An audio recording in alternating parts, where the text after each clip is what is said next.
Whether you spell whiskey with or without an E, you still make a whiskey sour the same way. Here is a roadmap about how to make a killer whiskey sour, one of the most probably iconic cocktails. My name is Jackson, welcome to Storyville, and today I'm going to teach you guys how to make the classic and share some industry insider secrets about how to make one whiskey sour. So this is a shaken cocktail. So we're going to need a Boston shaker. Now, the rule of thumb when making a drink, start with the cheapest ingredient first, which for us is going to be an egg. Also, because it's the messiest ingredient, if I make a mistake, we can throw it away and not cost anything else. Now, a whiskey sour is a cocktail, but the sour itself is a type of cocktail. Coming from 1883, from the Washington Star, the quote around the drink was, "Men who drink sours expect a claret at every bar, and when it's not, they ask for it." Now, what that means is a claret is a really type of fancy Bordeaux, which is a type of wine. So the idea or the history behind this drink is it is a very pretentious drink.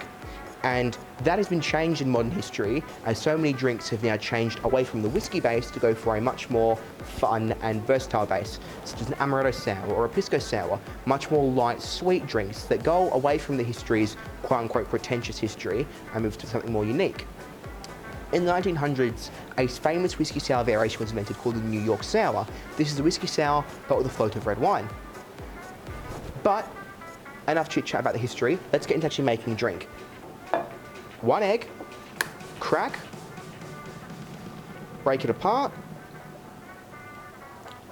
and you've got to be gentle, because if you do that, you ruin it like I did. Awesome, I'm gonna clean this up and then start again. So, let's try that again. Egg number 2. You want to crack that one down, thumbs in, and spread it into 2 halves, like this. And then hold it up like this. So this shell is empty, and this contains the egg yolk and about half the white, and the remainder of the white is fallen into the tin. So I'm going to very carefully pour the yolk and the egg white into the remaining shell, and you can see the egg white overflowing, and I'm going to do it again. And again, and as you can see, the egg yolk is starting to leak, and I've now pierced the egg yolk, and that means we're all done. So what I just did there, let me just get rid of this, is simply crack in half and then pour the egg between the 2 shells. What this does is it separates the yolk from the white, so then in the bottom of my shaker now, I simply have completely clean egg whites with no shell or yolk to impurify it. So, that's the start of our drink. I'm going to put this shaker to the side and come back to our big one, because I don't want to introduce anything else to the egg white until I need to start shaking it. So, no whiskey sour is done without a good whiskey. So today, using Valentine's Finest Scotch whiskey. Now, traditional whiskey sour has it's got a 1/2 ratio. That doesn't make much sense now, but what happens is we start with 2 ounces or 60 millimeters of your scotch. You then take 1 ounce or 30 millimeters of freshly squeezed lemon juice. And then you take 15 mils or 1/2 ounce of your sugar syrup, hence the 2-1/2. 2 shots of scotch, 1 shot of lemon, 1/2 shot of sugar. So we now have our cocktail mixture in here and our egg in here. Because I'm ready to shake, I'm not going to put any ice in it. I'm doing what is called a dry shake. So I'm going to combine the ingredients together, seal the tin, and I'm going to seal it hard because dry shaking has a good habit of breaking onto your shoulder. Now what I'm doing is a dry shake. The aim of this is you want to dry shake when you have anything thick and heavy. We're talking full eggs, egg whites, cream, anything like that in a shaker, you're doing a dry shake. And what this is going to do, it's going to emulsify the egg whites inside to give us a nice thick foamy layer on top. Emulsification takes around 30 seconds, so I've got to get to work. 1 dry shake completed. And we're almost there. Now, if you have a look into my shaker, you can already see that thick, foamy, creamy layer on top. This is gonna have no taste effect on the drink and is simply just gonna change the texture and the feel of the drink in your mouth. Ice into your shaker, mixture on top, getting as much of that foam in the bottom as you can. And now we're ready for what is called our wet shake. Any shake with ice is a wet shake.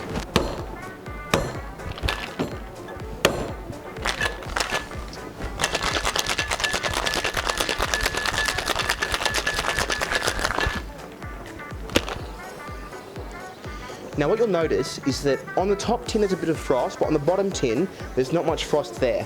So I'm going to go for a few more seconds.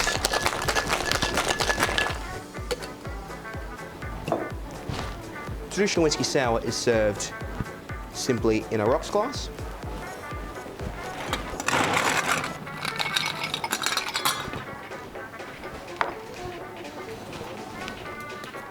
And then you want to strain it over. I'm using a Hawthorn strainer to hold the ice back, and I am going to use a fine strainer.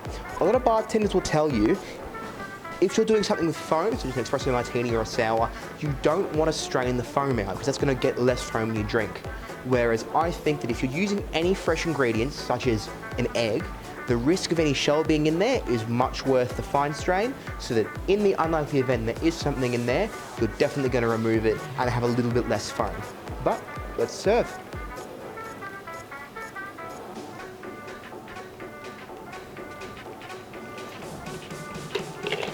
Give it a tap to get the last of that foam out. And then you have one whiskey sour. Now, Garnish whiskey sour, there are millions upon millions of garnishes for a whiskey sour, ranging from traditional to a liquid garnish. But today I'm going to do something that you've probably seen before. I'm going to do a maraschino cherry and lemon garnish. I'm going to actually cut the lemon correct this time.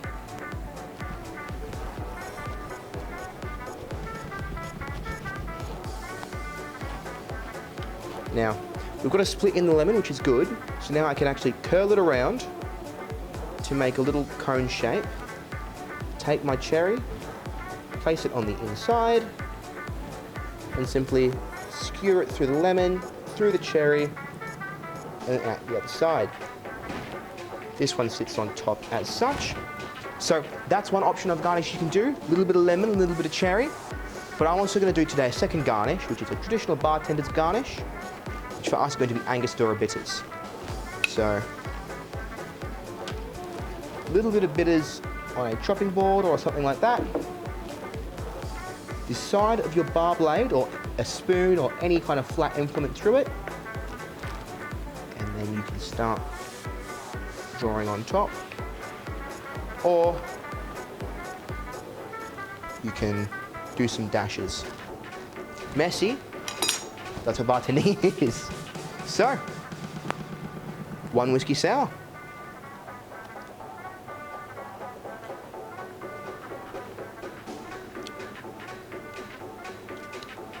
I've drank a lot of drinks throughout my life, but there's something about a good sour that will always blow me away. I have to be honest, I'm not a whiskey or scotch drinker, I can't stand the stuff. I'm your gin expert. But when you put something like this into a sour, with a little bit of bitters on top to soak through, you've got your balance of the lemon and the sugar to bring that sweetness in, you definitely can taste the whiskey, but you haven't got that harsh whiskey taste whiskey drinkers are unaccustomed to. The lemon and foam sugar is going to combine together to deliver a whole kind of smooth mouth feel.